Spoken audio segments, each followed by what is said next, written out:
learn with me what the hell is going on. Someone needs to get this message to the defense. Welcome, welcome, welcome. I'm always Reed's defense team maintains she's innocent, the victim of a law enforcement cover-up. God save the Commonwealth of Massachusetts. There is so much going on. Every time I think I'm not going to record a video or I'm done editing a video, it's time to record another video, and we are 2 days in. No, that's a fact that we all, because we've taken many, many hours out of our lives to investigate this case, we all know that is absolutely false. This guy is just the world's biggest on every level that a person could be.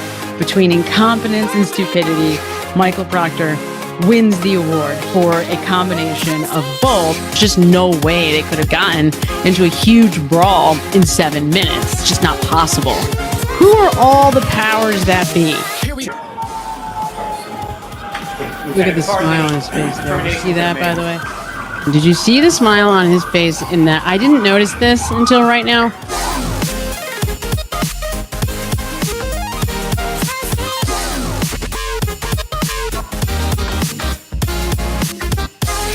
But that it would have been an accident, the way that the John O'Keefe investigation was handled. In addition to being two of the world's smartest engineers and scientists, they are also two of the world's leading subjects. Those ARCA guys, man, they are just more and more impressive. Man, this guy is like dishonest to his core. Morning, everybody. Police cars, ambulances, fire department, emergency vehicles, and you, Brian Albert, a man who, by every measure, appears to be the man of the house. He's stoic, he's a guy in charge, protects his family first and foremost, right? At no point do you wake up or go outside and say to somebody, why are you here? What if there was a gunman? Because you don't know. How do I know? There's 40 cops in front of my very small front yard. That's the bedroom window. Here's Sonny. Hey, hi, everybody. Here's my friend. Hello. Sonny barks if you walk by my window and sneeze. God save the Commonwealth of Massachusetts. I wasn't going to record a video today, but then I stumbled upon this. The CASAC 1162 contained the two triggers that you're talking about, right? Yes. That's the 3-point turn, I guess now a 3-point turn, right? Changing direction, and then the reverse at 24 miles per hour, correct? Correct. Here's the car at key cycle 1162 making a 3-point turn, driving the car onto the tow truck bed.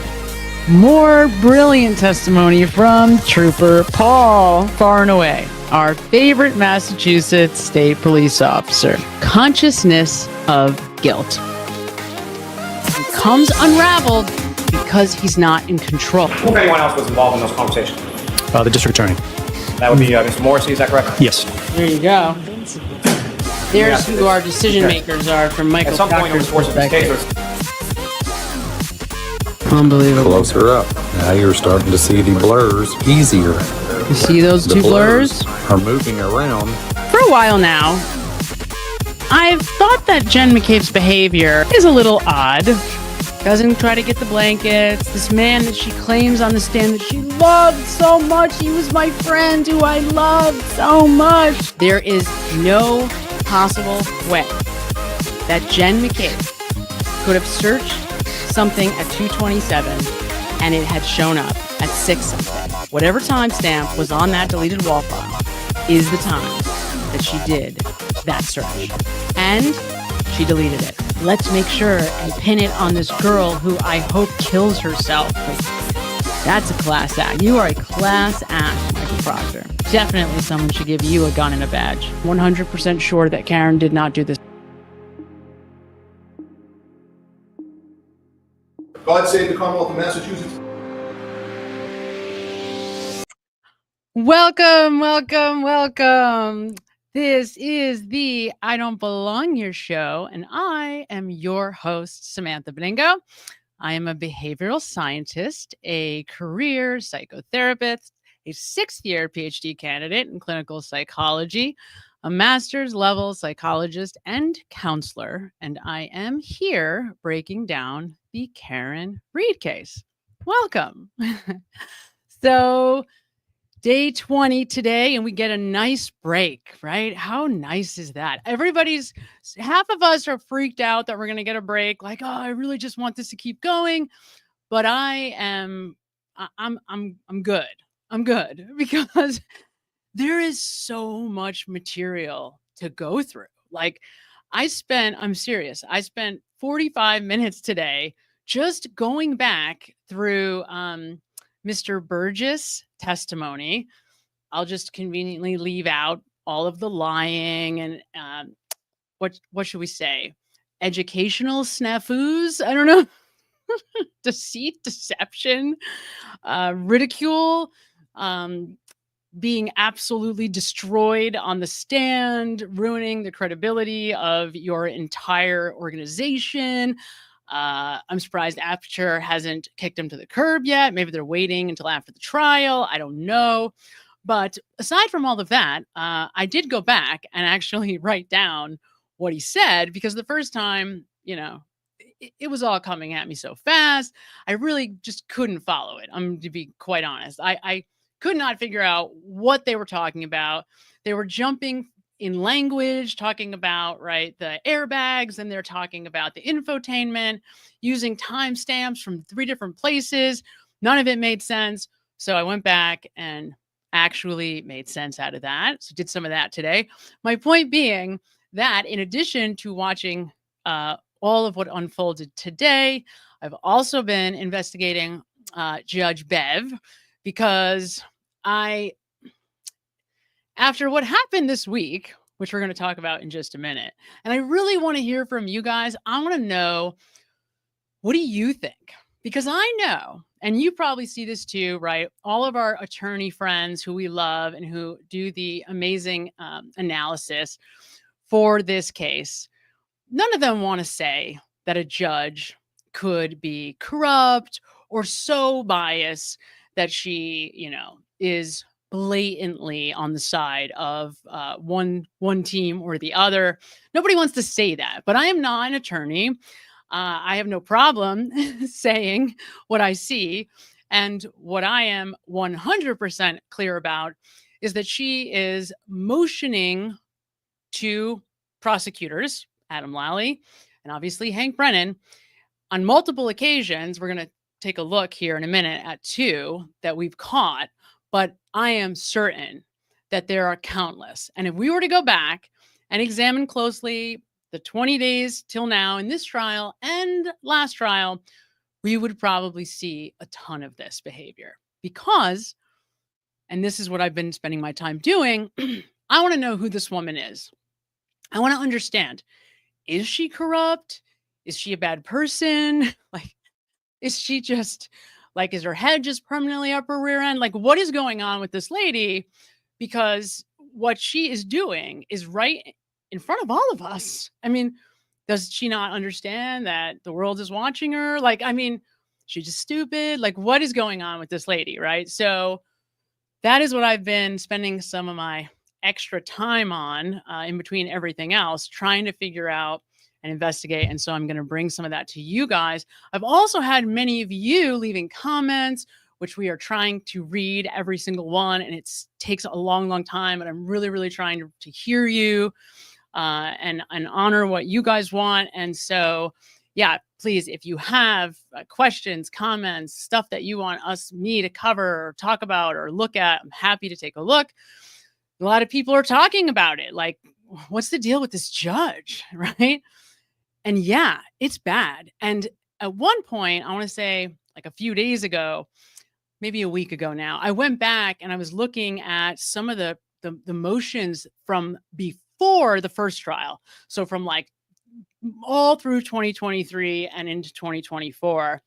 And if you want to aggravate yourself, if you want to get really upset, that is maybe the fastest way to do it, because what the defense went through leading up to this is so much worse and so much more egregious, because it was like they did not have as much support. So they were like the little guy taking on the Commonwealth, this machine of power, and just being like raked over the coals over and over and over again by the judge, right?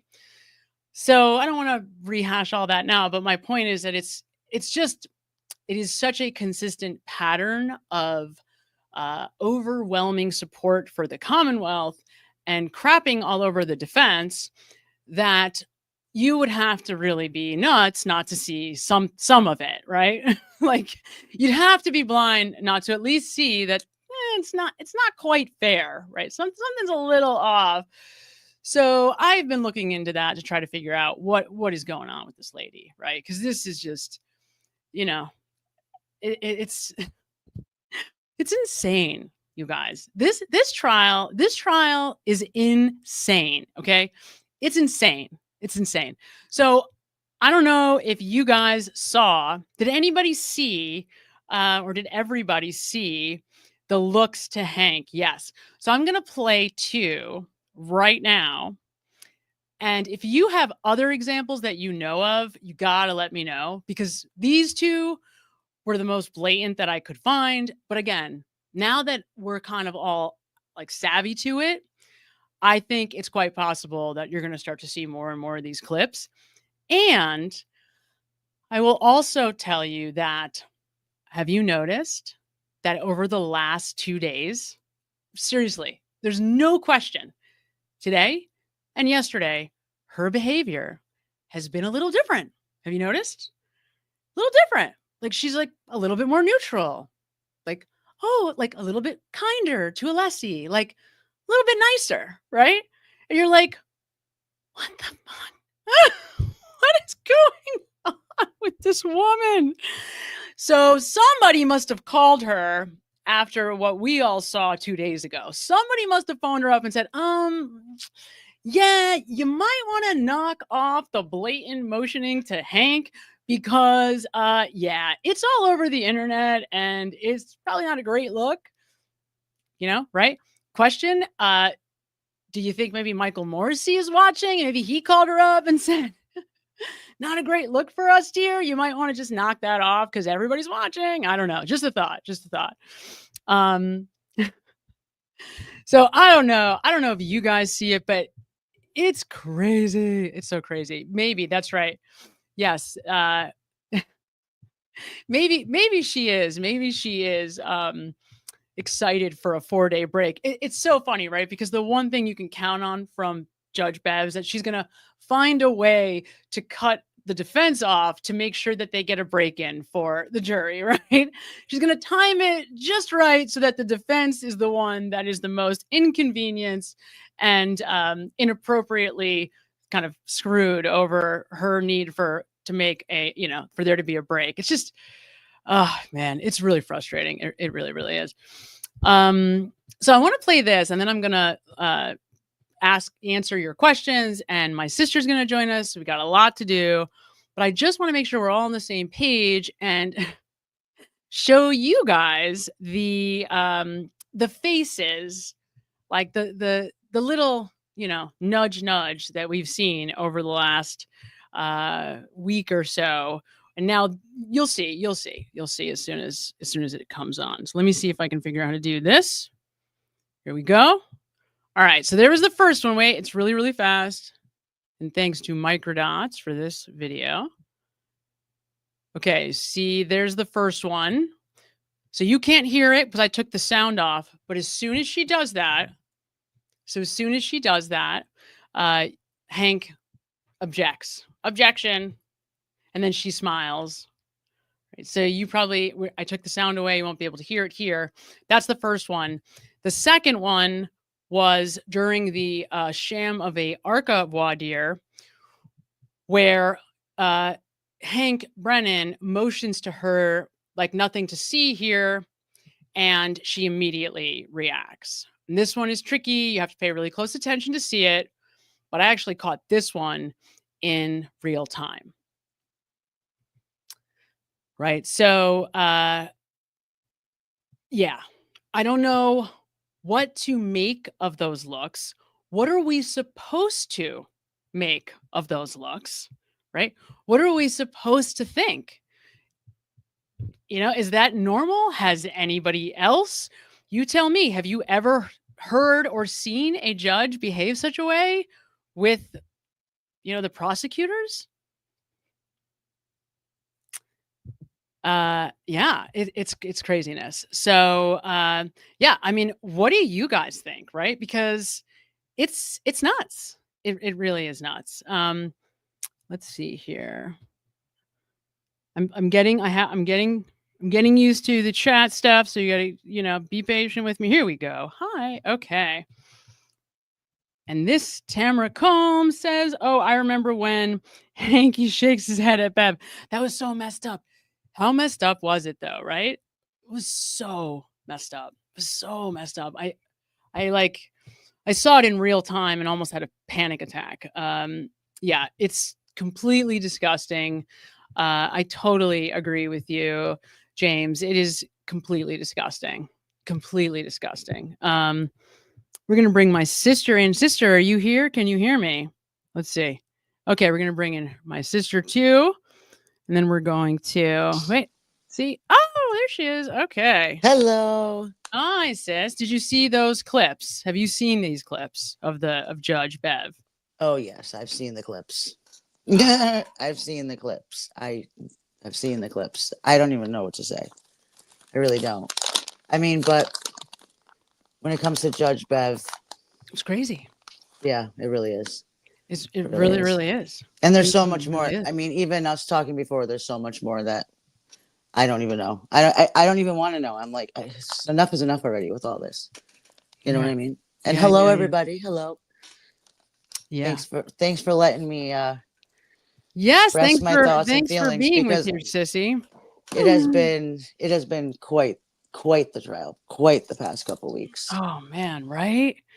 I mean, I thought like playoff baseball was anxiety provoking, but nothing is quite like this. I've never experienced anything like it. I really haven't. And I'm sure this isn't actually the first time something like this has happened. And that's the scary part. And I'm just so glad that I mean, I wish it never happened.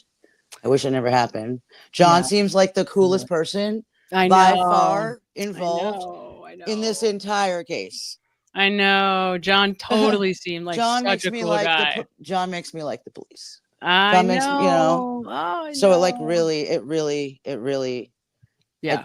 Of course, wish it didn't happen for anyone. I'm sure Karen every day, Yeah. I can't even imagine. I'll tell you something. That's funny. I did. I haven't released this yet, but I did a lie detection analysis of Chris Albert's testimony from last trial, and he loved John too. He really did. And you can just. I don't want to get into all this now, but there's only a few times where he gets broken up, and you can tell based on his language, based on his demeanor. Yeah. And you can see. I think because he liked John. Yeah, I think I can understand why people might disagree with that a little bit, but I know you very well, and I know this case very well, and we, went and ate very good pizza, by the way. Was you guys know? I gotta give it up to that. Yeah, C&E pizza. It really was. Listen, I'm not at all trying to promote or advocate the Alberts in any way, shape, or form. But I'm a pizza girl, and when I get a good slice of pizza, I'm gonna admit it. I'm gonna be honest. I can't front. D&E pizza was a good slice of pizza. It was. Yes. And I felt very guilty. Yes. He was a nice guy. He's a nice guy. You walk in, he's listening to sports talk radio. Our father's a sports talk radio guy, and we grew up with sports talk radio. Understandable, felt very relatable. Yes, thank you. Yes, absolutely. It did. And I don't think he had anything to do with it. So, and I would like to also point out, did, but not him personally. That's true.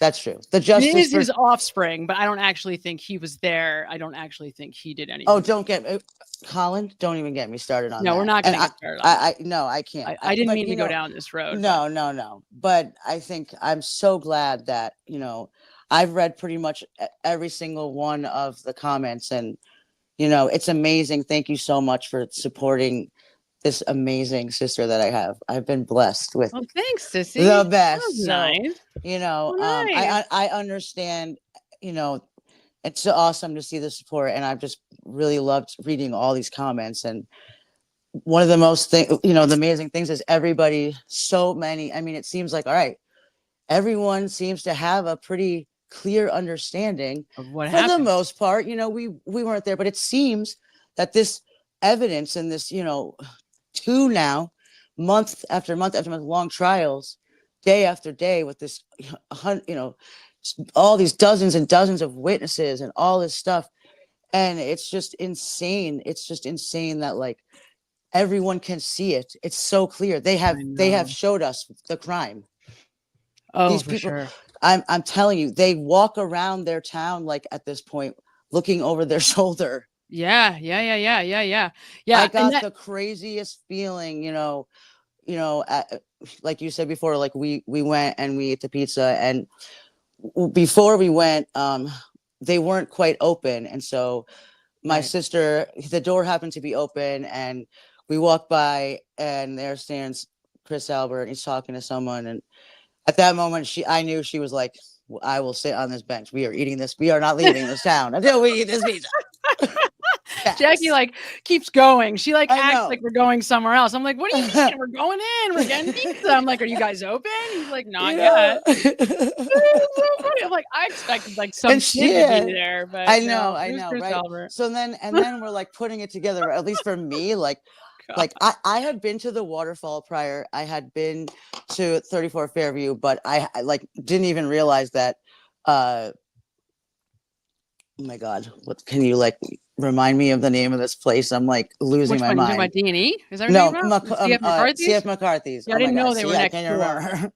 I didn't even know they were next door like that. Like it's across and up, but Oh, like interesting. Sorry. Go ahead. that's weird because we were talking, and we were talking about the FBI too, and that's something that we want to get back to.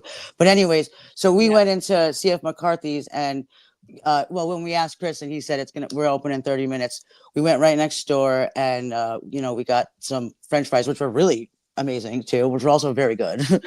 And we sat and we waited for 30 minutes, and just Buchanan was on the stand at that point, so we had lots of entertainment on. We were glued to our phones, and quickly 30 minutes went by. But right before we were leaving, I walked out the door first, and it just so happened that while I'm walking out the door, Colin Albert comes like bolting out the door in a full sweats when it was like the warmest day we've had all year, and looking over his shoulder, and it's just me. It was just one of those moments, and the energy, I'm telling you, I know, and then he just kept going and looking over his shoulder, and I'm just like, I was so unassuming. Like we didn't look, we were just, we're just curious, we're just looking for the truth. We're just people just like everyone else, and anyone else who goes to that town. You can tell, you can sense it, everywhere you go, you see the pink and you see the signs, and so it's and the energy. I mean, this guy was giving off energy that was like, I like waiting for the feds to pick him up. Yeah. I mean, it was wild. So paranoid. Jumped in the Jeep and then zoomed, and it was like, and I was so taken aback, and and coming in and telling you, and it was just like, wow. And I am 100% sure. I was sure before that moment. I'm 100% sure right now that he was the one that did the fatal blow. Colin. Yeah. Like that's what we're going to look at. I want to take a look at this, and we'll do this in just a minute. I wanted to acknowledge Solid Snake. I left your comment up because we were just talking about this, and my sister made a really important point, and it's one that never dawned on me because I just assumed that the investigation was going to be on the people in the house. But she was saying, no, well, they closed the investigation on Karen Reed because the initial question was like, well, did Karen Reed have anything to do with this case? Right. And that was the question that they essentially went to ARCA with, was, did she do it? I mean, was there a car accident? Right. Is she guilty? And then that's what that big stack of 1,000 documents that came at the beginning of the last trial. That's what that was. It was all the stuff from the feds. So that's interesting. I had never looked at it that way. And I hope that's true because these people are lying. Now, I also want to just say this because, and I want you guys to take a look at this. I haven't seen it a lot of places. I don't know if Turtle Boy's gotten a hold of it yet, but I want you guys to take a look at this. It's really, really interesting. And I wouldn't show this unless I thought it was legitimate to some degree. But people are saying after this Dr. Wolf today, I'm sure most of you have seen the Dr. Wolf testimony, that arrogant neurosurgeon who Oh my God. It's not that I have, I do The have finger a in bit the of a brain, thing the about mushy medical brain. Oh, we're doctors. talking Like, about mushy brain guy when he was like, they're not my favorite. I was just like, I have a bias against medical doctors. It's a long story, but the point is that this guy was like the epitome of an asshole. He like really was. What an arrogant prick. Sorry. And so then I look Sometimes into you gotta him, and I laugh mean, again, about there's it. just this is like endless rabbit holes. I looked into this guy. Where do they get him? Where does Hank go to get this? That's what This I guy's want to from know. Miami. He's a neurosurgeon who works every day in Miami. He doesn't work in Boston. He doesn't work in New York. The same thing with Aperture. Aperture's based out of Texas, Arizona. Like, what did is he the deal? call up like people like in each state on the way to Vegas? They were like, yeah, no. Like, yeah, right. Can you I'm guys all give me the set. answer I want? Bye. Who's willing to tell me what I Yeah. want? Right? I'm already, Insane. Alan already got me first. But ever since today, where the doctor on the stand says that he fell and hit his head. Okay. Ever since that, I'm seeing a lot of comments talking about, right. We didn't need a tanning bed though, because he lives in Miami apparently. So, but so ever since then, I'm seeing like, could he have really fallen? Maybe it was an accident. Maybe it really was just an accident. Maybe like somebody else hit him with the car. Here's the thing. Okay. And if you haven't, so I started learning about lie detection and linguistic lie detection about a year ago. And I've been any free second I have, I'm such a nerd. I'm really, really am. Like, I'll nerd out on this for days. My boyfriend thinks I'm insane because I just nerd out on this. And he's like, what are you listening to? Like, what are you doing? You know? But I learned a lot, it turns out. And these people are lying. Like, they're lying. Oh, they're lying. They are lying. It is not a question. Absolutely, they are lying. So whatever. They are not even good at it. They're not good at it. They're very bad at it. They're all doing it. Some are better than others. Group, some are better than others. But they're not. None of them are great at it. Jen McCabe's like the worst liar the world has ever seen. Okay, she really I don't is. know, dude. Colin Albert was pretty bad. Oh, no, but you're right. He's a child, pretty much. So I'll get. No, you're right. Good point. That was like, bro. Colin Albert was the worst the world has ever seen. Absolutely true. You absolutely are right about that. Forgot that Colin Albert is the worst liar the world. But Jen was so. It looked the more like, and every time I rewatch it, it's even worse. They are, Tracy. They are. They absolutely are. I just don't know how. I cannot understand how, like, not one O'Keefe is like, what's up with the brother? I mean, I got to look at him at, like, all day long. Look, you look at the family because they're always showing, the defense table and always have the camera on Karen Reed and Peggy and like all the support, the John's supporters are right there, and you're just like, what are they thinking? Like, how are they coming to this? Like, how are they like calculating this information? And, honestly, like when I rewatch a lot of like your videos and when we talk, like, the behaviors and everything, and as someone who's lived out there specifically, and just how it's just weird, like they're like a product of their environment, and it's like so different to be an outsider. Like, if there's any advice that I can give anyone, it's, travel, go see the world, get to know other people, and before you make any judgment on anyone, because if you just stay in one spot and don't, of course that, you know what I mean? It's just sad. It's just sad. It really is. So sad. It really, really is. Okay. So I want to show you what's on the screen. I'm not sure if you guys saw the this. EMT guy was the worst liar. That's, you know what, James? I know he was. He's like maybe top 5 for sure. I gotta agree with that. But that there was a really bad. important detail from the EMT guy that you can miss if you blink, right? And that is that his story changed when he sat in a meeting with Hank and Tully. And Tully has been in every single witness meeting. Tully was the one talking back and forth. He actually went down to Texas apparently and met with Shannon Burgess in Texas. So you got to pay close attention. I know it's so easy to like focus on Proctor because he's just the world's biggest jackass. It's so tempting to just really like want to focus on Brian Tully is the guy. Like, he's the guy. He's the one to focus on. He's the mastermind. He's the guy planting evidence. He's the CERT team director. It is Michael Proctor would never do anything without Brian Tully. He's not giving it smart the enough. okay. He's not Smart like, enough. he's just, yeah. He's And just it's that he doesn't want to he's do like, anything to jeopardize these are his boys. These are the like his ignorance people. is like insane. I mean, just, I could keep going, but Totally. yeah, I mean, there's no doubt. I didn't, now that we're on trial 2 and for a year, whatever, at this point going into this, I think you're absolutely right. Like, the picture has definitely become a lot more clear. I think, because people, I think really one of the big questions, even at the end of the first trial, was like, how did this all come together? Like a lot of people kind of couldn't, one of the reasons that people couldn't like get into the buy-in and into like all this and kind of agree with it's easier to believe that she just hit him.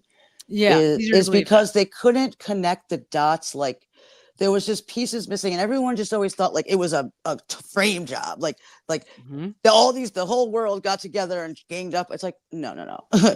It doesn't work like that, And I think the one good thing about all the time that all of us amazing people that, can see the world correctly and are getting to, help this woman and this whole situation and get hopefully true justice for John too, like totally.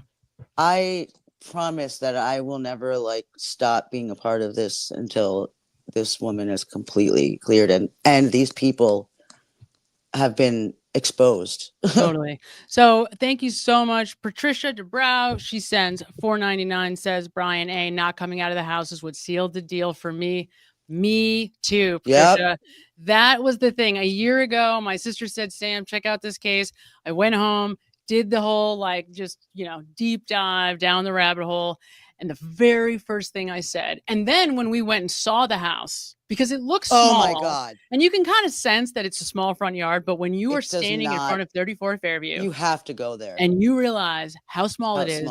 Here's what you know how for close sure. that window is. There is no chance. There is no Not chance. a chance No on planet chance. Earth. No that they were all chance. just all asleep. Oh, no chance. By Did the not way, happen. not Did to not happen. mention the woman that called 911 was the sister of the homeowner. Okay, so let's put that into perspective, Sam. I gotta say, while his house, the Albert house, was much bigger than the house I live in, the yard is really kind of, the front yard area is kind of the same, and yours is bigger, but yeah, yeah, exactly, because there's like a hill at the bottom. Yeah. But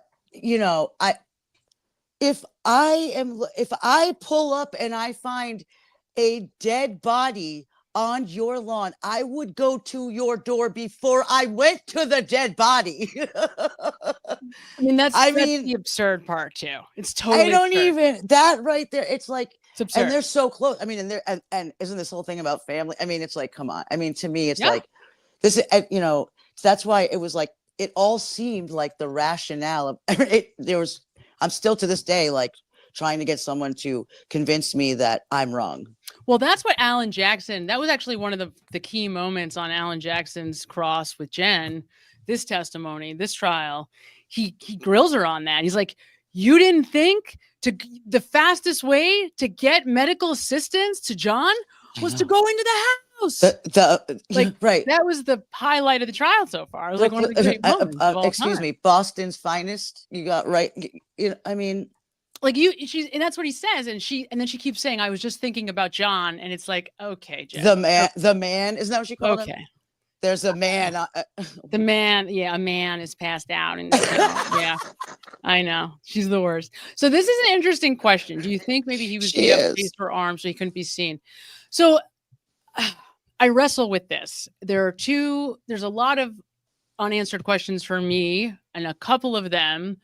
And that's why I want to take a look at this picture, because a couple of them, so one is he definitely was not out in the cold that whole time. So he was either like in the garage, or in the basement. And the only reason why I even considered basement, the garage, was because of Jen McCabe's reaction on the stand when Alan Jackson is is talking to her on cross, and he points out that there's a third door. In and this her trial, reaction to and that was that's so extreme. Oh my God, there is a third door. It's like, that's your sister's house. Like, why did you just have such an inflated reaction to that third door? So in that moment, it drew my attention immediately to the garage. The other thing that drew my attention to the garage is Brian Higgins and Brian Albert make a very big deal about Brian Higgins plowing the driveway. And this is why I don't talk about this stuff a lot, because in order to have this conversation, you got to get in the weeds. Like, we have to get so far down the rabbit hole. I got to be talking about like the plow, and you got to know what that means. And right. And it's like, if you didn't see the first trial, it's way down the rabbit hole. And so, but the both of them make a very big deal about, him using the plow in the driveway. I don't know why. It's clearly a lie, because there wasn't any snow at that time. And so it's like, well, are they lying because of the placement of the Jeep in the driveway? Are they lying because they were removing evidence with the plow at some point? Are they lying because they moved John? Because the other thing that I would never have thought of, because I'm not a man, I've never been in a fight, but for men apparently who have been in fights, one of the first things that stands out about this case is, how would they have gotten John, a 6'1" or 6'2", 220-pound man who's like laid out, right? How would they get him up the stairs and outside? So my boyfriend thinks it would have taken 3 people, and he's a big boy. So he's saying there's no way that 2 alone, it would have been not impossible, really tough for 2 to get him up the basement and out the front. So then it begs the question, well, who are the 3 guys? It wasn't Brian Higgins. I mean, this is where I said, like, you can go down the rabbit hole forever. So, but I think, and we may never know some of these little details, we may not. But you're right. But this was the question that Patricia's asking. We know, and if you haven't seen the video I did on the injuries, you should definitely look at that video, because it's so clear what has happened here. I mean, it really is. Like, when you line up, he did have, and this is the thing I wanted to show you. Now, the video I covered up because YouTube doesn't like pictures like this. So I had to cover up the cut. But what I wanted you to see was that a person on YouTube or on Facebook posted this, and it's like a really well researched post. It is. Okay. Because I did take a look at it, and I was like, yes, I didn't researched. Go down that. Okay. I did want to discuss this a little bit more. So if you, and I know you, that's why I was trying to look close. Yeah. But you know what? This is a lot clearer actually, because I really was like, I was like, not this. Okay. But that's why I blew it up. I mean, you can see it more now. And where does this, and like, I guess I don't know. Like, it just seems like an awful lot of like weird set of circumstances. Yeah. And it's not like airtight of an imprint to me that I don't know that I don't know. I'll tell you though, if there were pictures of Colin Albert with those shoes on, then maybe I would buy pictures. That's Colin Albert. There are pictures of Colin Albert with those shoes on. Like that night. I don't know about that night. No, like that. He had I'm saying those like shoes during that football season. Was right, but I mean, why would he be wearing that? I guess. I mean, I have no idea.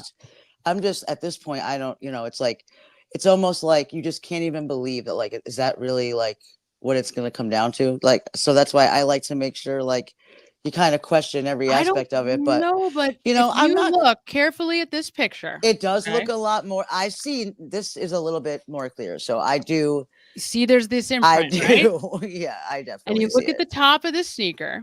I wonder, like, what does everybody think? I mean, I'm curious because I'm skeptical. I was a little bit like, well, I thought it was. Here's the thing. Never dawned on me that I believe it was a dumbbell. I believe he picked up like a weight in the basement. I'm open, but I have always thought, like, to me, it just seems like it would be the impression of like you know what I mean? And just like I don't know. But you can't. That's the best. I hear you, but that doesn't look like a weight. You see, I'll tell you what I know. Look at the impression on his head.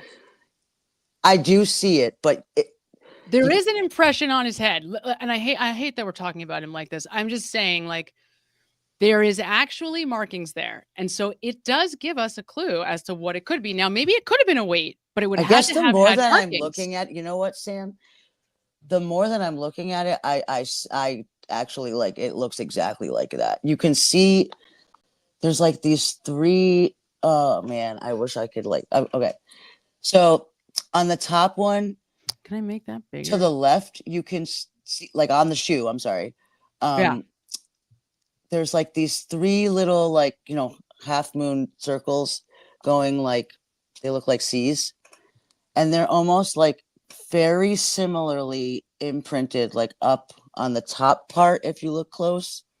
Yep. But I don't see how this Nike, like I don't know if that's supposed to be if what I'm seeing at least is that it's people are saying it's like the imprint of the Nike like swoosh or whatever. I don't see that, like that wouldn't match up. So I don't know about the Nike swoosh. It would have had to have been the top part of the shoe. Yeah. I don't know. I mean, we have to really look at it much more closely. But I just don't think that would like really that would kill him. Well, I mean, if he was kicked in the head, and again, I took out the cut. You can't see the gash here. I know that's the thing is that's the other thing. Like I don't wish, but I think like just for the sake of having like as factual evidence, I wish I could see the actual pictures, like because that it could make that's. Oh no, you can. I mean, they're available. I don't think I've seen this one. Oh, absolutely, you can see them all. Like I said, if you haven't seen the video I did on all the injuries, because of the fact that I did it as an educational video, YouTube lets me like show all the videos, even though there's some really graphic stuff. There's like a corpse that was mauled by a pack of wild animals, wild dogs. That's cool. Because of the fact that it's like that's good because you want to be able to give the right information. Yeah, totally. Yeah, but it was so enlightening to do, you guys. I listened to all the medical testimony. I listened to the forensic, not just Scorty Bello, but the Dr. Stonebridge, who looked at his brain and analyzed his brain. And it is not a question. He is hit over the right eye, exactly has a cut where a knuckle would hit the top of your elbow, right? Then he has like someone did like a side jab to the left temple and he has a cut there. So his injuries to the front are exactly getting hit in the face here, and then a side to the left here. And if you're right, it would be a right hand jab to the left temple. It's an absolute perfect. I would believe that. That's what it is. I mean, it lines up. When I tell you it lines up perfectly, then you have all the dog bites, and those turn out not to be. They look like scratches at first, but if you actually investigate closely, they're bites. Those two, to me, like it looks like it just looks like a mauling of some sort. Like it turns out those are actually teeth bites, though. Like because like when it a looks dog like a tearing. Yes, but when the dog bites, people pull away, and that pulling is the scratch. Yeah, that would make sense. Okay. And we're gonna all see that because the defense, and to Colleen Cohen's point, and thank you so much for your super chat. So yes, to your point, when there's going to be a bunch of experts for the defense, and I'm sure one of them is going to talk about the blood. There not being blood on the scene. That's a huge, because they redid the basement floor, dude. That's where he bled out. Is that what you're talking? I mean, that's what she's saying. Yeah, like nobody's asked about there not being blood on the scene. There's no pool of blood under his head because it was in the basement and they redid the basement floor. Like, right. But nobody said anything about it so far, to my knowledge, unless you guys know something I don't. I don't think I've heard anybody. I cannot wait for the defense to put on their case in chief, and like I cannot. It's going to be amazing. It really is. It's just going to be great. I'm confident. I feel like if this isn't the clearest clown shows of a prosecution case, and the way I don't know. I like then I like. Can I move to Mars? Like, and I live in Massachusetts. Okay. Spent most of my life in this state, whether it was east, west. You know what I mean? I travel back and forth. I mean, I've lived very close. I've spent time in the town of Canton, before and after this crime. Like, totally, I'm out. Totally. Do not get caught doing anything anywhere near Massachusetts. Just run. Oh, okay. So that reminds me. Okay, you just reminded me. I want to play everybody this because of its utter disgraceful injustice. I have to play it. So this is, and some of you probably know about this. I'm sure Turtle Boy's mentioned it. So this is a video of somebody who was literally arrested for wearing a sweatshirt past the courthouse. Yeah, and isn't that the zone. hearing that's tomorrow? Isn't that like? Well, I think there must be. I think there's a hearing. That's there's part some of kind it. of hearing tomorrow, but there was also a ruling on it, which I can read after. But let me show you this because this is wild stuff. It's wild stuff. Wild stuff. All right, here it is. It's not a great video, but here it is. Oh, sorry, I was just saying that. Yeah. This is Erica Walsh. Erica Walsh. Oh, I didn't realize. Erica, you're in violation. You're trespassing. You know it. Okay. Okay. So what do you want to do? You want to go in and speak to the judge? Sure. And Oh my take God, it this off. candid camera police. Or you're going to be placed under Watch. arrest. What do you want to do? She doesn't want to answer any questions, sir. I'm her attorney. All right. Enough is enough. You're being placed under arrest. Don't cooperate. Don't get rough. Don't get rough.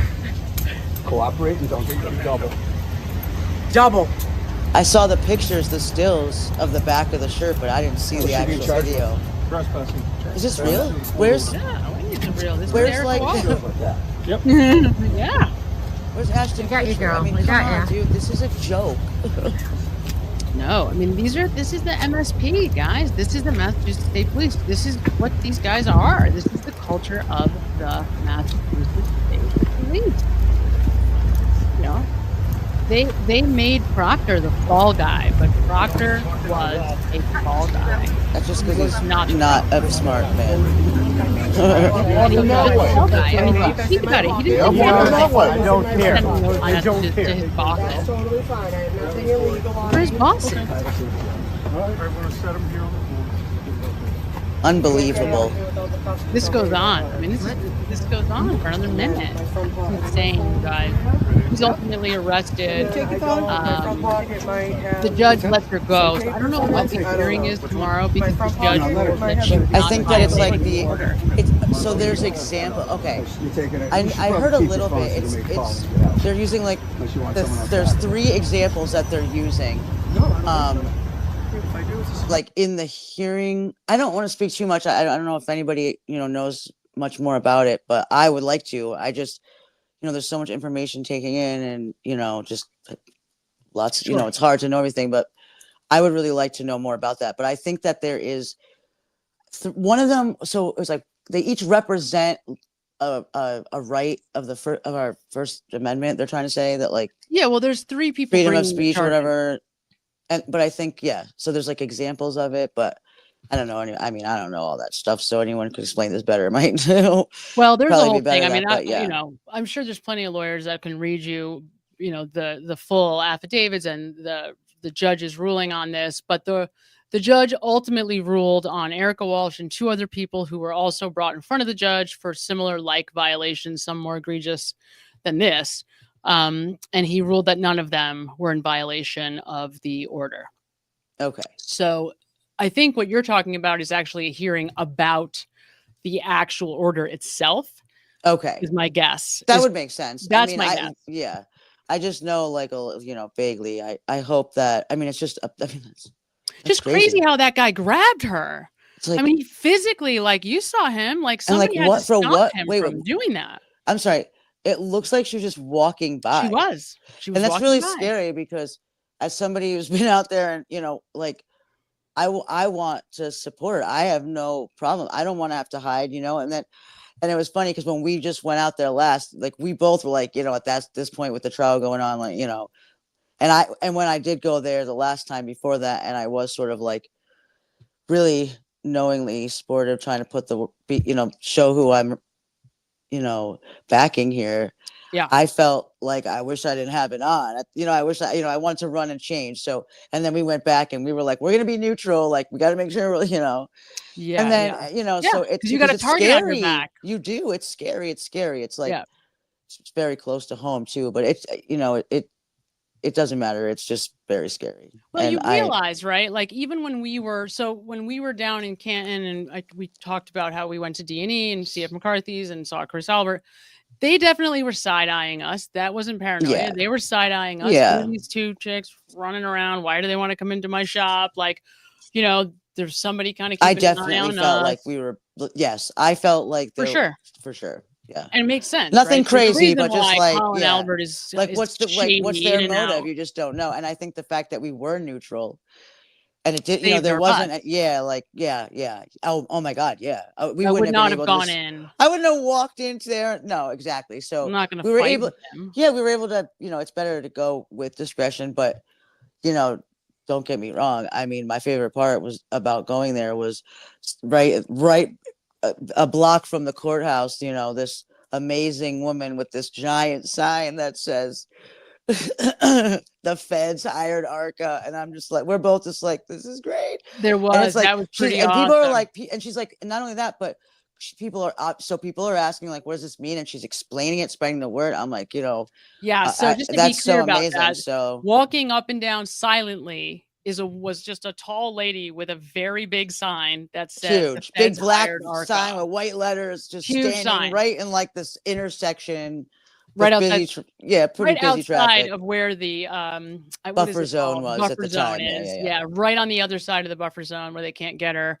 But obviously, at first I was like, "Why is that person wearing a sign like that?" And then my sister's like, "So the jury sees it." And I was like, so yeah, everybody the knows to jury like sees get it. the word out there, dude. Like, I mean, and a million other reasons, but yeah, like, I mean, it was just great. Yeah, so that I'm glad that like the buffer zone didn't completely, shut it down. But look what they're doing to these people. Oh my God. Oh, totally.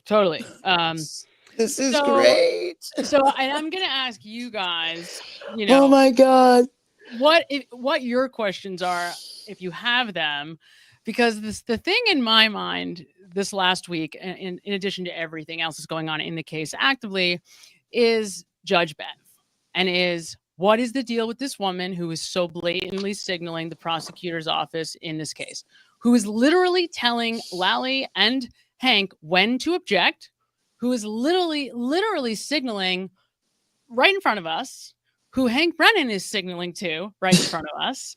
So clearly they are having conversations at some point alone, right? Privately. Favoritism, maybe at the very least, like some sketchy, like raise an eyebrow and something. I mean, I don't know enough to say. I would need to ask maybe, like Peter Tragos or Melanie Little about these kinds of things, because I don't know. Is that normal? Is it normal for the prosecutor's office to be like signaling to the judge? Now, those guys, and Peter, I think somebody was mentioning this before, like Peter, yes, and both of them, I mean, Melanie too, both of them are willing to say that she is favorable to the prosecutor's office.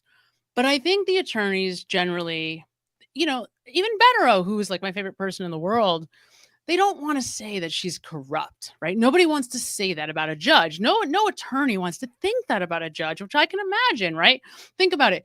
You're a lawyer. Like, this is your job. You take this so seriously. A judge, that's a really important thing to you. It's weighted super heavy.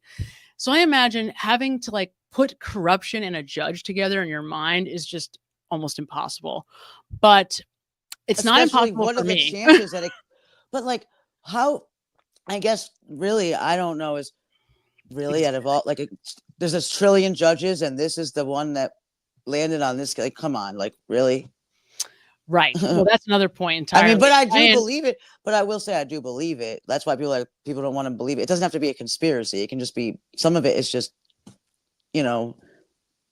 life, circumstance. This is the thing, right? The town, they all local. The way that I look at this though is there's two separate entities and you have to keep them separate. There's the people in the house, like Diane is saying, right? There's the faction in the house. Those people are separate. They are corrupt. They are they're trying to let Karen take the fall for something that they know she didn't do. Then there's the police. And you have to imagine what these people are like. They are not, yes, they planted evidence, but it wasn't in order to frame her. It was to make sure and that she was convicted. It was to shore up a conviction that they think is justified. So this office, that's how stupid they are. And to your point, Diane, they never investigated it because they believed the people in the house. Now, why did they believe it, the people in the house? Because Michael Proctor, Julie Albert was about to babysit for his children. Brian Albert was a highly, like big figure throughout law enforcement in the local community. There's no way that these people could imagine. He was a very intimidating figure too. They could not imagine Brian Albert was going to put a dead police officer out in the cold to die. No.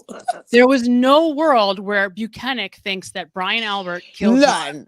No. Right? Never. So that's the reason why, because in their minds, they can't imagine that could happen. And so the only outcome that they, in their small brains, are left with is Karen Reed did this. But they knew they didn't have enough evidence. People. What's that? They're all like-minded people, and so that's why they're all able to, correct, and they're a product of their environment. So they're all like, they're all getting gratification from each other. It's like I've seen it, and with my own eyes in a similar, right, a couple towns over, and it was like a fascinating thing, to see. Right, just to help this make a little bit more sense. There is definitely, it's almost like in the South, I would equate it to like a good old boys vibe. Yes. Only it's not the good old boys. It's like it's like the Boston Blue, Boston area. Right. And it's not just the law enforcement. It's like the whole like political, it's like the whole bubble, the whole group, everybody. Yeah. Not just them. It's everybody. Everyone has their place, and you all comply with, you know what I mean? It's like, well, it's more like just we protect each other. Like, we kind of live and die by the sword together. I don't know how else to say that. I honestly, if I thought about it for a minute, I could probably say think about exactly, because it's something that is constantly embedded in the social environments when you hang out around. It's like, yo, yes, we're family. And family. This is my family. This is my dog. You know what I mean? It's like, it's really like that. It's a brotherhood. And then, it's just, they do, it's just, it's anywhere you go, any different places, like you said, with the good old boys, and everywhere you go, there's this type of thing. And it just so happens that the crime itself and the people involved, and the fact that John was also a police officer, a very, yes, exactly, a Boston police officer. And so it was just a lot of it is just circumstance, but this is real, and it's really. No, but this is really important, though. It's bigger than that for one reason. The thing that is really hard for they did care that Michael Proctor cared a lot that John was a police officer. That's part of why they are so incentivized to try to make sure Karen Reed was guilty. And, we get all of that from Michael Proctor's text messages. He tells all of this to us right off the bat. Within the first day, he says he's worried about not having enough evidence. He tells us that the powers that be want answers, that she's going to pay, that serious charges are coming. Hopefully we can just get her to by the end of the day. She'll kill herself. Hopefully she'll just kill herself. But this is all, these statements I made, that came a little later. These statements were all by the end of the first day. By the end of the first day, he's telling us that Brian Albert didn't do anything wrong, that John O'Keefe was a wonderful guy, that Karen Reed killed him, that she's going to pay, that everybody above him wants her to pay, and that they don't have enough evidence. That's what we learned by the end of the first day. And so we don't even have to talk about anything else. In terms of the police, they think, and Judge Bev is in this camp, they all think that Karen Reed did this. They all think she did this. Oh no, they know. They think they know she did. They know she did this. Where's the evidence? Right, that's right. And this is what happens. Any evidence? But this is the danger of confirmation bias. This is the reality. Your brain. This is what I was trying to say. And thank you so much on Top XX for your super sticker. Your brain will literally hide things that you don't want to see, and it will highlight the things that match what you believe. And it is literal. It's not a metaphor. That is what your brain does. That's why this is so dangerous, because a judge. So this is why I wanted to put this up here, not just so we could see Beth. I was just going to say, I'm having a hard time keeping a straight face, but every time I look over, I'm like, this is great. Oh my God. She's something. She really is. It's it's like I mean, Totally. I can't wait until they make the movie, like the Somebody motion was just picture. saying that. Somebody was Like, saying that. Who would play her? Who would play everybody? Who, like, I mean, it's gonna be the greatest. It's gonna be winning Oscars. Yes. Well, and yeah, I can't wait. Jesse Can I be an extra? Golightly, you Please. send a super Oh my chat. God, Thank you please. so much. And you are 100% right about this. That is exactly right. Andrea Burkhart, love Andrea Burkhart, everything. Oh my God, me too. I watch her all day. Totally. She's my favorite. She's amazing. Yeah, and she's 100% right. She's always spot on. Like, it's like, that is right. But I want to also say Judge Bev has had a long and storied career. She's earned that boys club. She's earned Michael Morris. She is by Michael Morrissey's side. Wasn't like she like a public this. defender? Wasn't she like a She's public been defender? a public defender For her like entire ever? career. Yeah. She was winning awards in that office like in the late 80s. I mean, this woman is a ride or die public defender. And she's like she's Quincy. She's South Shore. No, she's from Quincy. Wow, dude. She's from Quincy. She lives in Newton. Never left. Huh? Never left. Her father was also a prosecutor. She comes from 6 kids. Went to, I think, Catholic school, I mean, so like the background information just helps so much more, and you learn more and more. Sometimes I really do feel bad because like when I start like investigating these people, it's like, nothing personal, Judge Bev, but like, I'm just trying to figure out why you what kind of eyes did you get? Well, at this point, it's becoming personal because it's offensive. Right. It's offensive. It's offensive. It's offensive that you would think we are so stupid with the eyes of the world watching. You would signal so blatantly to the prosecutor to object to something. In any other world. Right. All I do all day is watch true crime. I literally watch nothing else. And I can tell you, has anyone ever never before, nothing like this, like, no, like by now it's like, all right, enough is enough. I mean, I shouldn't say never before. I you know what? I take that back. I don't want to say never before because there's some pretty like scary situations, people wrongfully convicted out there still in prison and it's crazy. But for the most part, just this, it's wild. I actually wonder. It's wild. I would love to know if anybody has ever seen anything like this with the judge signaling to the prosecutor. Let us know in the chat because I've never heard of it. I've never seen it. I'm not an attorney, obviously. My sister and I are both kind of true crime people, but I don't know. It seems so unusual. It seems so bizarre, right? It's just like, the eyes of the world are watching. Who does that? It's crazy. It's scary. It's for me, it began with fear that like, that could have been me. I think that's true for everybody. Like I relate to her so much. I relate to Karen so much. I'm just, thank God that she, it was the smartest person out of all the people involved in this whole entire situation and has made just the most, really, I couldn't commend. Yes. Turtle Boy, getting Turtle Boy involved. At this point, at first, I felt like kind of sad for her and bad for her. At this point, like I have so much admiration for this woman, and like I look up to her, like the strength, like really. So I'm sure that I couldn't imagine what she's going through, and so it's just I truly hope that this comes to the proper end eventually, and she takes the time, goes on a nice long vacation by herself and grieves maybe actually the loss, and starts to not probably have a lot of animosity towards John. Yeah, like I just feel like I hope she gets hurt. I hope she gets hurt, especially learning like $1 million defense and everything, and this getting your whole life. It's just but in a way, that's the person that I relate with the most, and also like would do the same thing like under the same circumstances. And so I just I just commend her, and then to bring these, the 4 greatest humans on planet Earth to come together, save the day. Like they are great.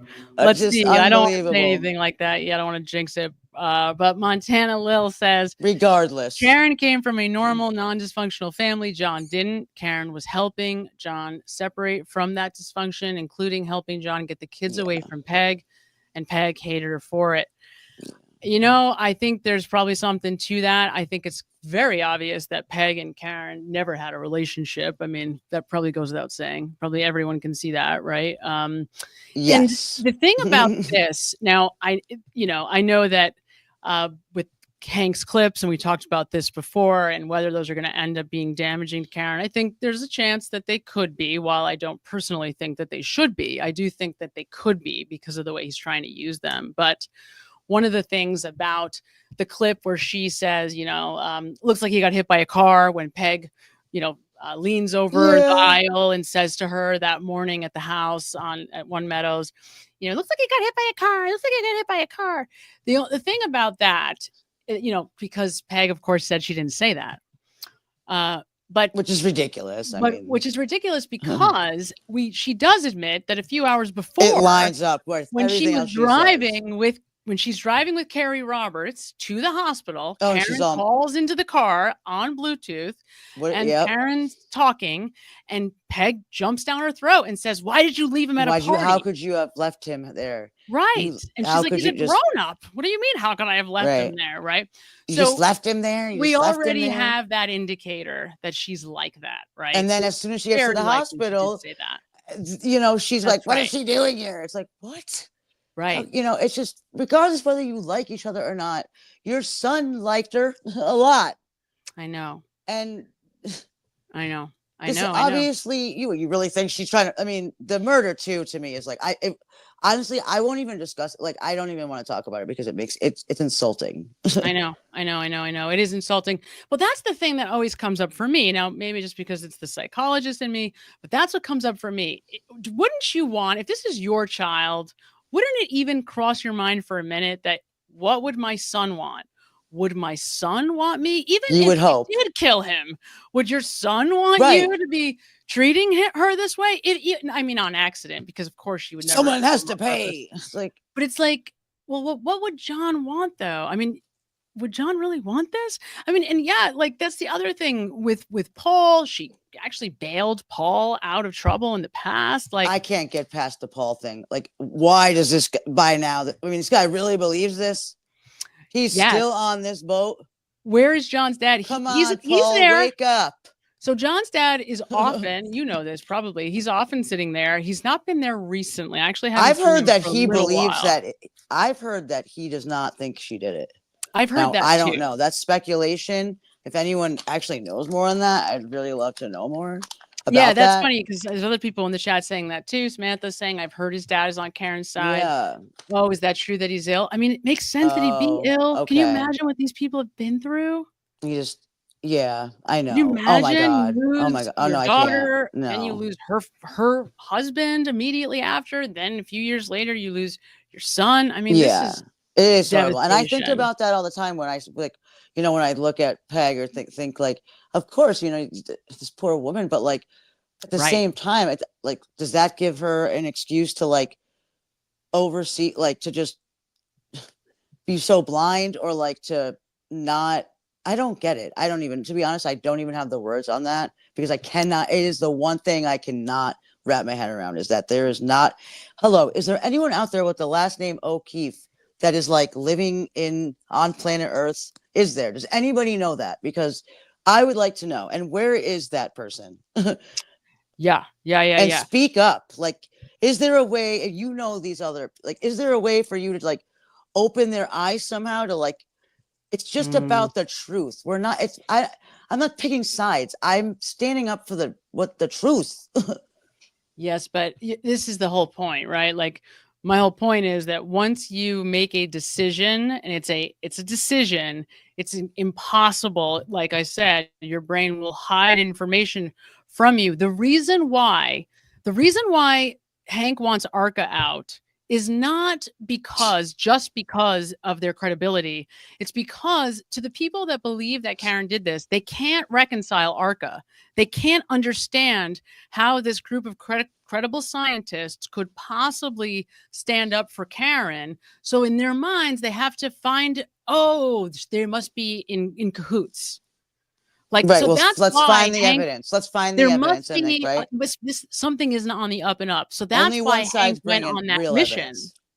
I know. But that's why, though. In other words, like, because you're sitting there going, well, when they listen to ARCA, like, don't they see that there wasn't an accident? The answer is they have to find a way to make that false. And that's how Hank is going to do it. He's going to try to say Hank, that there's collusion.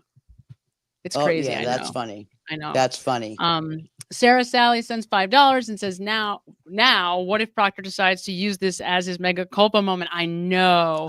Much like Michael Cohen roasted the real bad guys and totally redeems himself. You know what? I bet you it's crossed his mind. I bet you it's crossed his mind just to see all these people that hurt him, to see them pay. I would love to. That's the only redemption. He'd be a hero. He would redeem himself. He would be a hero. Former trooper Michael Proctor, if you are out there. You'd be a hero. I promise you that the way to get your reputation back is to do the right thing. And so the problem with that, admit it. The reason why he won't. The reason admit why you planted the evidence. Admit one part, and that's it. He's never going to do it. And the reason he's never going to do it is because in his world, the people in his world, in his immediate world, don't think about what like we do. The people in his world are more like him. And so to them, he would be the enemy, right? He would be the enemy. He would be like colluding with the enemy at that point, even though you're absolutely right. Like his life would change for the better in every way. He just have to leave like home. Come to the light. Come over here. Let me see if I can find this. Get out of the darkness. I'm going to bring up. It's not a fun place to be. Find this image for everybody. I just stumbled across this. All right. Enough of the Auntie Bev. All right. I don't want to look at this anymore. I'm going to take it down. Hold on. I'm taking it down. Let me hold on. Let me just find the. Let me just find this other image here. I had never seen this image before, if I can find it, until recently. Let me see here. I'll just take down Bev in the meantime. I'm just reading this, and this is funny. It's funny, right? It's just so like, I don't know. Let's take her down. All right. Thank you. All right. Bev. Yay. Let me see. I'll look for it in a little bit. What I was looking for was that Facebook message about the Proctors being a second family to the Alberts being a second family to the Proctors. That comment that was made and that ultimately was blown up in the hearings before the last trial. That's the reason why Michael Proctor will never do this, because the Alberts are a second family to the Proctors. His sister, Courtney Proctor, is best friends with Julie's sister. Okay, they're best friends. Julie Albert was her nanny. He would have to be like emancipating from the family, but he would be the hero for the rest of the He'd be the hero for us, but he'd have to move away from home. Right. Exactly. But he'd have to, which he'll never do because that's all they know. And that's exactly. Let me tell you something. The people like that, it takes one in a million. They never leave. They can't. They're so scared. They'd rather die where they're sitting. Yeah, they never leave. That is Michael Proctor is that guy. Which is sad because he has an opportunity, right? He really does. I wish I don't understand it. To me, it's just like hard to understand, you know. Absolutely. I mean, now and this case and everything, like it's you can see it, but it really is. It's hard for me to be. It's so unrelatable for me. It really is. What's that? What's unrelatable? What do you mean? Well, I'm just saying, like, I can't. Idea of like not wanting to leave home. I can't. Exploring the world and like, I just like, I have such an open mind and I can't. The closed mindedness is just That's really what it comes down to. That's what's the most unrelatable. It's so closed mindedness, and I don't know it. It's like I want facts. I'm just such a facts. That's what it comes down to, and what's right to make this world a better place. You know, I'm not perfect by any means, but this is crazy. We're talking about a murder and a woman's life on the line. Like, 100%. But this is the thing. Crazy power. It's just, this is one of those cases. It's all there. It's just all there. Yes, but it's really about unintelligence at the end of the day, and just ignorance. Really, just ignorance. Excuse me. Yes, you're right. Ignorance. It's about ignorance. Absolutely. Small FCK town Light ignorance. 182 says Proctor literally hates Karen. There's no way. He probably blames her for his job being gone. Absolutely. Yeah. Absolutely. Yeah. He absolutely hates her. He hated her before. I think he's like planning her death. He hated her before this. Now, clearly, he loved being a cop. He loves the police department. You're absolutely right. And, the thing is, it is a brotherhood. Like, even Buchanan, who all he had to do, I mean, this is the thing, right? All he had to do to get Karen guilty, I mean, it would have been so much better for the Commonwealth if all he did was say, yes, he was a lead investigator. Yes, he lacked integrity, but he's gone, and we rallied and we pulled it together, and the investigation ended up being, whatever. All he had to do was throw him under the bus. If only. There was he was never going to do that. Like, Buchanan loves Michael Proctor. He loves Michael They're Proctor still hanging out. He cares about Karen Reed being guilty. That's the truth. I loves think Michael Proctor more than he cares about Karen Reed being guilty. And I think is angry. I don't think Buchanan cares anything about Karen Reed at all. Whether she's, I don't even. Well, think at this point, I think he blames her too. He blames her too. Like, you mean because he lost his boy?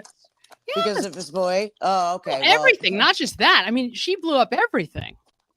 Good. Like, their boys club is gone. Tully's no longer in the prosecutor's office. Thank God. Thank right. God. Now there's eyes on them, so they can't behave the way they always did, right? So they blame her for exposing them. But... Oh, yeah. Oh, this town is fucked. Yes, it is. Totally. Come back in 5 years and they might just have the best police department and law enforcement agencies in the area. They might be at the top of those. We'll see. I don't know. See. Hopefully they clean house. Kennedy Kate writes, Higgins did it with Colin's help. Absolutely. Chris sent Kennedy. the kids away. Then when the car was there, they moved him once Lucky left. They know the schedule. Yeah. I mean, I've always believed that they were planning on using Lucky as the fall guy. That was the idea, to throw him out there. And then they'll say that Lucky did it. 100% agree with that. The only thing is, I think that Higgins, it was an accident, and Colin is the one who actually delivered the final blow. I don't think it had anything to do with him in the beginning, and he just was trying to. And I don't know. He's just Mr. like ready for a fight. He's ready for a fight, and a fight happened. Dog comes in. Colin, bump over the head. Well, so something along those lines for sure. But there was truth. I absolutely agree, Kennedy. I'm not sure that everybody understands that's newer to this case, because you didn't hear Chris Albert testify. Yeah. Chris Albert it's very different this in time. Testimony, because he talks about why Colin was fighting with John. He actually tells you what the beef between the two of them was. Right. With the lawn and I forget the name off the top of my head, but the lawn monster. OCD Oh my God. And if you haven't, the nickname in the phone. It's a great story. What they had as him under the phone. It's very funny. There's pictures, like, actually he was like Chris and Julie sent him pictures, because they would house watch while he was away, and they would send him pictures. They'd be like standing in front of the house, Chris and Julie. Have you seen those pictures? There'd be like, I wish I could see those pictures. Oh, no, we see them. There, you got to see. Really? Oh, I got to see them. I haven't seen those. On one side of the lawn, they send two pictures. The first one is the two of them in front of the house, not on the lawn. The second one is them standing on the lawn, like to say F you, like, because he hated people on his lawn. He I drove could see nuts. That. Like inside family joke. And that's what happened. I think it was like a love-hate thing. But the kids not for the kids, for Julie and Chris. Oh, yeah. No, I'm not talking about the kids. Walk through the back. The kids hated. I think the kids thought he was like just the worst. Yeah, probably, because they couldn't just. Because he was anal, just like I would be if that would happen to me too. I am super anal about my garden, and that's like the one thing that matters to me. Right. So I can relate to John in that sense so well. Like, so it's kind of funny because like I'm just like super cool about everything, but like I will like literally have a lock on my lawn right now because I'm like, filling in with grass seed, and it's like the same. It reminds me of that. And I could see someone doing that if like, if like my upstairs tenant was like, watching the watering my gardens or something, or watering the grass while I'm on vacation, and then I could see that happening, like doing some funny thing, and like so right, it's so like making a joke. relatable. Yeah, Right. yeah, totally. That's funny. Totally. That's funny. Yeah. So that's a real. So I don't know how to say this. Holy ZY0815 says someone will eventually talk. They are all drinkers. The other I thing, can't believe they haven't my yet. first observation with this case a year ago when I first learned about it was Brian Albert would have come out of that house. I had no doubt from the very beginning. So I knew that was a lie. I knew there was something going on because of that. But the second thing that stood out for me was the amount of alcohol these people consume. And if you learn a little bit about the history of Canton, it turns out that it was a town that was largely settled by people from South Boston. South Boston became a very Irish heritage community with very heavy, very heavy drinking culture. So Canton, turns out, is a very heavy drinking culture. All the O'Keefes, right? The Alberts, like there are drinkers. Oh yes, guys. They're all people that have had DUIs. Everyone involved in this case was wasted. Somebody. Chris Albert killed somebody when he was 22 years old in a motor vehicle accident, drunk. And Beverly Cannoni's brother was his attorney in that case. In case you didn't know that, now you know. Of course, right. He was. So that was a long time ago. But 22 years. That was 30 something years ago, maybe now. But yes, they are all drinkers. They are all drinkers. Karma. All of them. Karma's coming back for Chris Albert, I think. He's a nice guy, but I don't know. This might be karma. They've got 3 boys. It's coming. Eventually, it's coming. I mean, not yet, but all of the let's hope anyways. Let's hope. Well, please. I mean, look, Colin, obviously, his life is ruined. Yes, it is. Colin's he should go into hiding. He should move to China. He did. He left college. Great. He does. Yeah. I'm sure his conscience is probably going to eat at him too. And I'm sure that's what I mean. If there was any sort of like suicides involved in this case ever, the very first one, it would probably be him. And I hope that does not happen. To do something like that, but I'm saying, some big huge sign that's like a show of guilt. Yeah, so, I don't want to say, because listen, I don't want anyone to do that, but God forbid, I don't want that to happen. But if what knowing what we know, there's got to be guilt. I don't think he's a murderer. I don't think he's a cold-blooded killer. No, he's not. He's not. He's a drunk though, and I think he's never gonna. Yeah. He's not. He doesn't. He's just an immature, spoiled sort of alcoholic. That has all these power. All he's seen his whole life is my dad's, one of Boston's finest. My uncle. Yes. Yeah, my uncle and this person, and I know that, and like just the power and the whole thing. I mean, I think that's been made very clear, and thank God it has been. But that sometimes with all the stuff involved in this case, a lot of things can kind of get like, get set in the background. We forget things, and then of course, like to the point where I'm like beginning the process of making my own timeline because of that. Like, I'm like, we do have a lot of information, and maybe if you can visualize it somehow, like there's proof way beyond a reasonable doubt. But then I go, I already know that everything about this case is proof beyond a reasonable doubt. I've never seen a case where every single prosecution witness ends up being a better witness for the defense. Yeah, I know. Well, the problem for me, I guess, is that, I just don't, you never know with the jury, right? You don't know with the jury. Angie B 517 says, and this is a good point. I grew up in a town of less than 10,000 people. Then I moved to St. Louis. Yeah, it's a culture shock, and and It helps you, you know, it's a rite of passage. Go see the world. Go do something, please. Please. Absolutely. Do you know how many people in Boston I know that 30 years old and they'll never been on an airplane? Like that was like, it wasn't that uncommon. Or maybe went to Florida to Disney World once, and I'm like, this is insane. This is, I mean, it really. Well, my whole thing is, you know, look, hopefully at some point the feds do something, right? Hopefully at some point the feds I don't know, do man. something, I'm not because relying on the they feds. must know what's going on. I don't They have a lot of must faith in have that any of evidence. this. What's that? I don't have a lot of faith in any of this, to be honest with you. Like all the, as far when you look at, okay, what are the legal angles? How far can you go with this? Like, say she, you know, does get convicted, like then what, and all the, you know, the chain that you would go up on, all that is like, I mean, I don't want to start talking, you know, about the president or anything, you know, I'm not going to even begin that conversation, but that's the point. It just, to me, it just feels like it's very scary. It's very scary. It's like, at what point, who is going to put a stop to this absolute nonsense? I mean, it's unbelievable. It blows my mind that it's real life still. I know. It's really crazy. I know. And in case people weren't aware, one more thing I want to say before we go, I just wanted to mention this whole insanity this morning with the judge, right? So, you know, just after the ridiculousness with Burgess over the last 2 days, the ridiculousness with Burgess, then we're all getting ready. It's like getting later. It's getting later in the morning, right? It's like, all right, now it's 9 o'clock, 9:15, 9:20. Now it's like something's going on, right? Something's going on. It's starting to get late. All of a sudden, the screen comes on for like a second. You see Judge Bev, and then she tells us one by one she's going to bring up the jurors. And I'm like, right? oh my God, what is happening? Everybody's being kicked out of the court.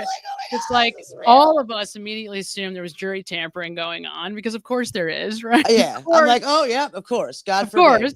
Hank I thought for sure, like, oh, finally, here it is. We're going to start picking them off one by one. All the people that are pro-defense, of course, you know it's coming. It's just, you can't make it up.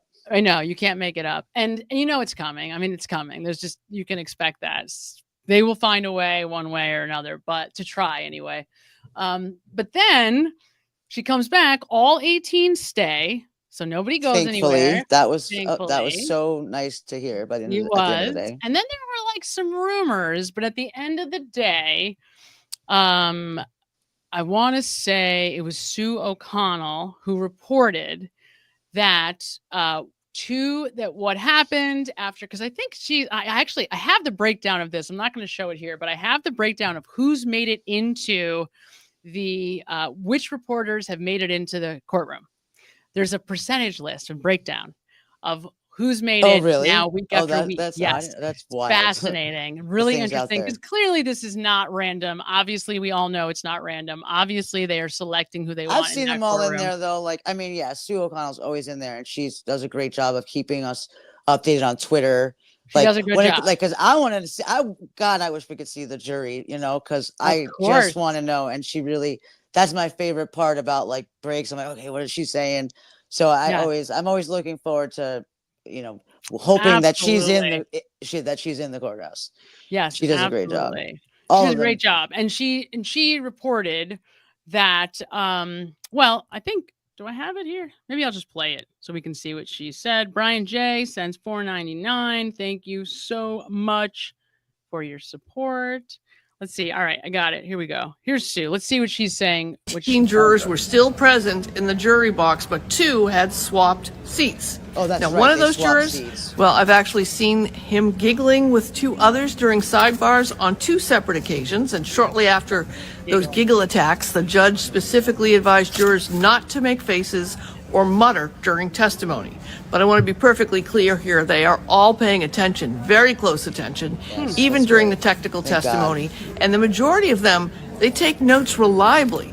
And although some people on social media have reported it, I have seen no jurors sleeping or nodding off. So overall, this jury, pretty stoic in their reactions throughout the trial. But hey, just like all of us watching this case unfold, they're human too, and they will have reactions. Yeah, I know, right? Oh, there it is. Come on. Wait a minute. There it is. There's the breakdown, the percentages of who's made it in when. And I don't know. Actually, I have no idea which company she works for. I'm sure somebody here knows. Ooh, sorry. But this is the breakdown. It looks like nobody has made it in 100%, right? Based on this. I don't think I you can see them, in like the media box, and sometimes there's like new faces, and I look forward to seeing who gets in.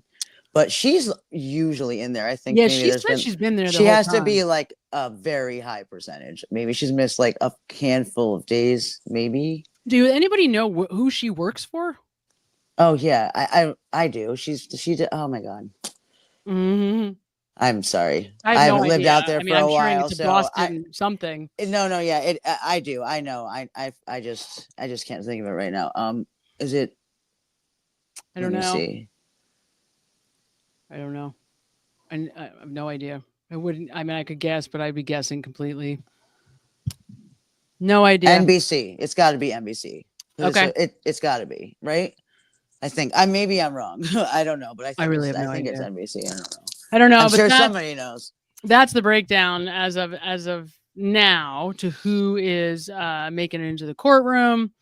So going into this 5-day break, we've got all 18 jurors intact. That's good, and that's a big deal. It's good to hear. Good, it's good for them. They could use a nice break, hopefully, because no matter what, you want the jury to stay focused and happy, because if they are, hopefully, they are from Canton, and that's got to make you wonder too. But hopefully, it sounds positive. I'm gonna keep hopeful for sure. That I'm liking what I'm seeing. So.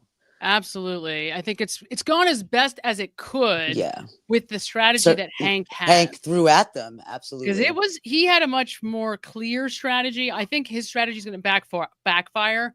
Oh, God. At the end of the day, I will tell you this. At the end of the day, if the Commonwealth loses this case, if they do not win, if Karen Read is not convicted, it'll be because of Hank Brennan. Because the only reason that I think 8 out of 12 thought Karen was guilty of anything the last time is because Adam Lally is so unassuming. Yes. Like he's just a mess. He's such a mess. He seems like he really plays to this unassuming character of his. He is something. And he really uses it. Like, I am now convinced that this is a decision, like, almost on his part, that it's not a conscious manipulation, but something he's aware of and uses. I think absolutely. I think there's no question. I don't know. He is not a straight shooter. And the reason I say that is not just random. I say that because when I went back and did a lot of the lie detection discovery of all of these, the witnesses from the last trial, Higgins, Colin Albert, he goes out of his way to try to lead them in such a way to make them innocent. And I can't think of anything off the top of my head, but there are moments where that he knows something that could make them look incriminating, and he's trying to dance them around it. Right? It's so obvious. I mean, it's so obvious. I can't even go back and watch most of it, but there's a few of them. I mean, this trial was more like Buchanan for me. That was like Buchanan was good. I mean, I love Buchanan. Oh my God, great! Oh my God, great! It was great. It was really good. I watched every second of that for over and over, a couple of times. 3 days. My vote. I'd like to see Jeremy Renner play him or something. Maybe get a younger Jeremy Renner as Buchanan. That's a good one. Yes, dude. Yes, Jeremy Renner would be. There's a few, but that'll be that. Yeah, he's such a character. Perfect. Yes, the first the Boston thing. 3 days of testimony with this dude. Yeah, he would, right? That's what I'm saying. He was good. He would. I know, but Buchanan was one of those that it was so weird. It was almost like you felt like he was working for the prosecution, almost like you're just supposed to be a neutral guy, like the detective trying to, I know obviously, but I'm just saying, I really it's really hard to wrap my brain around sometimes with these people. I'm like, is this real life or is this the movie? Well, I mean, listen, I've seen lots of trials so far where. Sorry, Sonny is demanding. I've seen Sonny trials where wish you could all see Sonny. That's there's dog. Sonny. There's Sonny.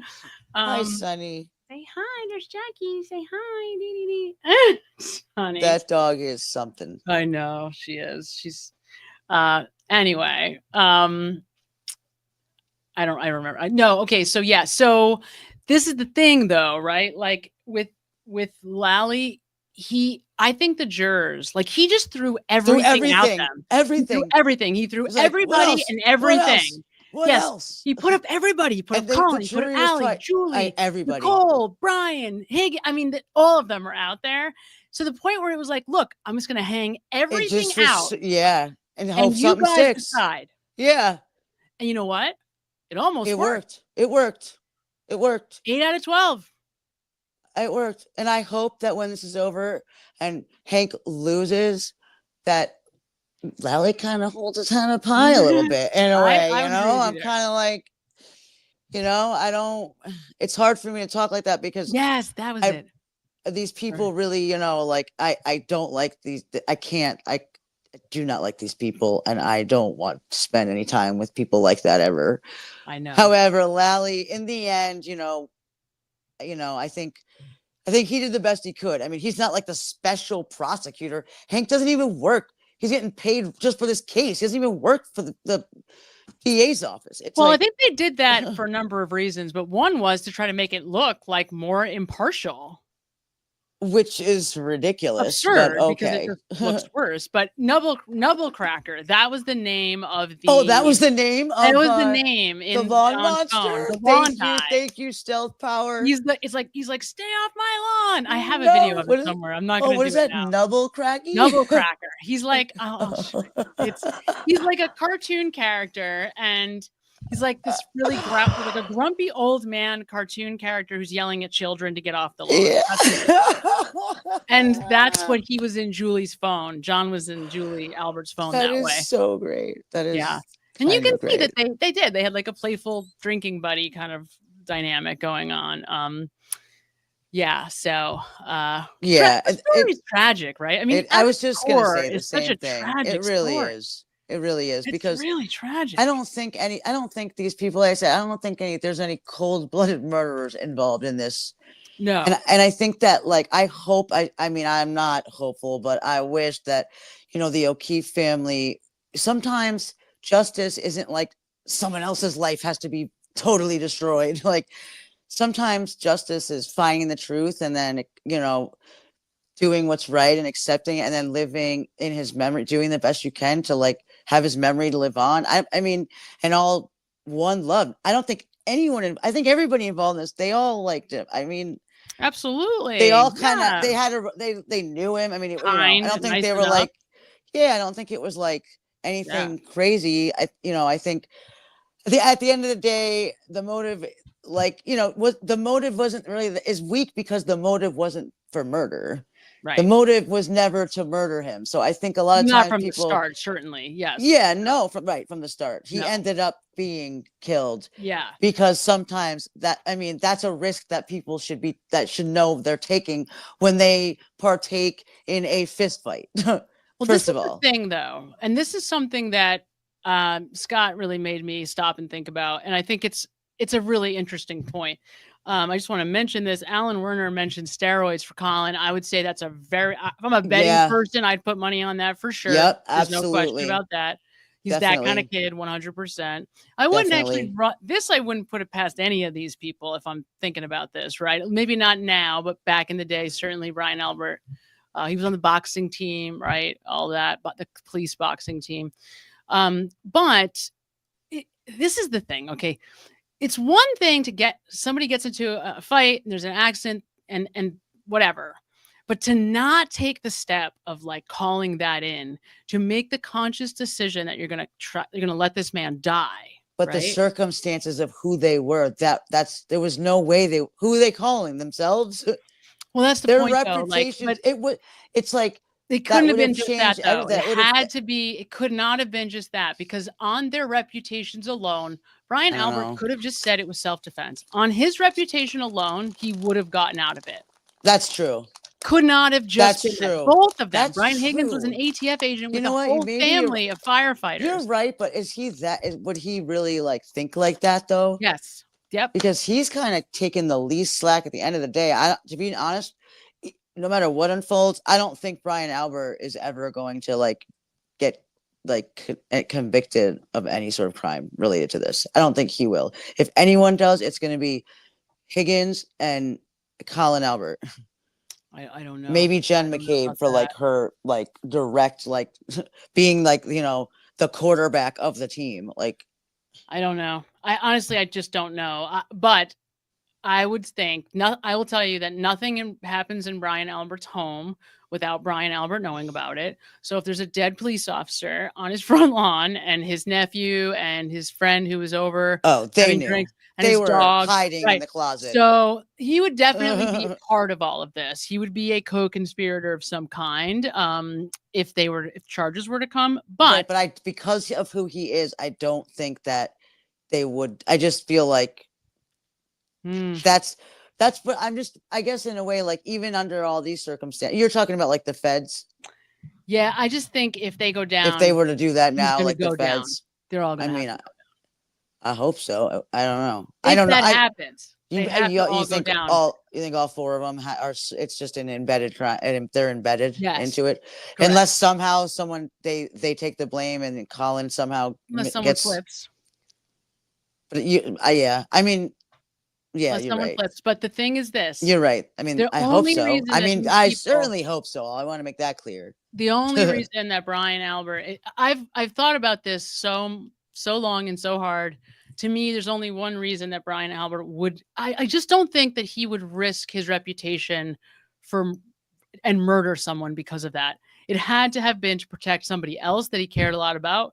And to me, that's what this became about for the Albert family. It was about protecting Colin. There's no other it was reason. Always about protecting family regardless. It has to be. The home, the family, all of it. The brotherhood. It was about he knew I fully believe. He wouldn't have done never it for thought. Higgins. No, I don't think. I think it was not really There's for no anyone. Way Brian Albert because I think under the circumstances they would have all been involved anyway. So I think they're all involved. I mean, I don't think it's just like any other crime, like where there's multiple people involved, but only one person actually pulls the trigger. Like does it really matter in the end? They're all sort of because I think that he would have called it in. Yes, I think he would have called it in. In other words, if it was just Higgins and Colin Albert is nowhere to be found on the scene, why doesn't he just call it in? Try to save him. Do you know what I'm saying? Yeah. Do you think it's a coincidence that not only did no one come out of the house, but that nobody went in? Or do you think that there was some sort of warning? They had like the fact that not only the cops that arrived right then never went up to the front door, right? So they didn't go in, and Brian didn't come out. Was there any communication about that on the phone or something? They didn't go in. Jen McCabe was the one from the very that eventually beginning. Went in, but it wasn't in for hours. No, but later, she was the one controlling all of the dialogue on the outside, right? Yeah. So she's telling the cops he never got into the house. He never went into the house. He never went in from the Jen start. McCabe is the one that narrated the original frame job. The one decision okay. Jen is the one I think that saw the opportunity of blaming it on Karen, and then was I'm going to take it from here. And they just did what she said because it was working. I don't, that was Brian Albert. It was Brian Albert and Brian Higgins who saw the opportunity, but she was the executor. Well, I mean, she was, right. Because Higgins tells us, in his testimony tells us that he heard in the Minion meeting, I call it the Minion meeting. He tells us that he heard Jen McCabe in the Minion meeting say, Karen said, could I have hit him? And at that moment, he says, did you tell the cops that? And he says, that's you better get Michael Lang back here. God, I forget things, dude. I do. I remember you telling me that. That's right. So it was, and then it was and he admits that on the stand, completely admits it. Okay. So it wasn't. I have to go back and originally. Watch it. Or wait, I just want to see that. I can't wait until this case. So the defense puts their case on. I can't wait. I know it's gonna be great. Someday. I'm ready. I hope. Does anybody know? I hope it's just Dr. Is it Dr. Welcher? And that's Who's it. what testifying For the prosecution. Like, are we done yet? Is that it? Like, who? Like, enough is enough. There was Probably you not. haven't proved anything, by the way. They haven't done anything. They proved Karen was drinking, probably drunk. Yeah, they were all drinking. I think they proved everything. I mean, yeah, that's it. They proved that. unbelievable. Great. Well, all right, at least we got a 5-day break. I think we've got a 5-day break. We've got time. Everybody take a nice little rest. breather. That's right. Everybody enjoy your Memorial Day. Rest up. Take a little brain break from the case, and that's right. Get ready for. I just call this halftime. Maybe I won't be. I'll be. Maybe it's more around. Like quarters. First quarter. I'll be learning all about lie detection in the process. I'll be awesome. digging through old testimony, trying to come back and tell you who's lying next week. Yes, but and I'll try to keep up with the comments and try to help, that'd be great. see what you guys questions, anything. Oh yes, that's true too. So, and I have to release this. Maybe I have to figure out where to put it. I'll put it in a post. A new email address for people that want to reach out directly. We've been trying to figure out where that should be, what the best places to reroute messages and stuff. Yeah, and there's been some people that have been trying to reach out or want to send some, send whatever. We'll put it in a post for people because I know people want to get, but there's just all this stuff coming from different places, and so and we'll make sure to try to route it to one place, right, so that we're more easily accessible. But also if you have questions, put them in the comments, ideas, thoughts, whatever. We love it. You guys are great. We appreciate your support so much. I appreciate your support so much. Yes, absolutely. Thank you. And hopefully we get to, eventually we get to see a big win at the end of all of this for party. Let's have it. Where's the party? That's right. We're gonna. Oh my God! Go to the party. That's good idea. Like if that. By the way, there needs to be like a huge rager. Yes. Norfolk County, please. Rager. Yes, celebration for us all. That's right. All right, everybody, have a great night. Goodbye. Yes, sisters. good night. Good night, everyone. Enjoy the break. Enjoy the break. Bye. I'm trying to.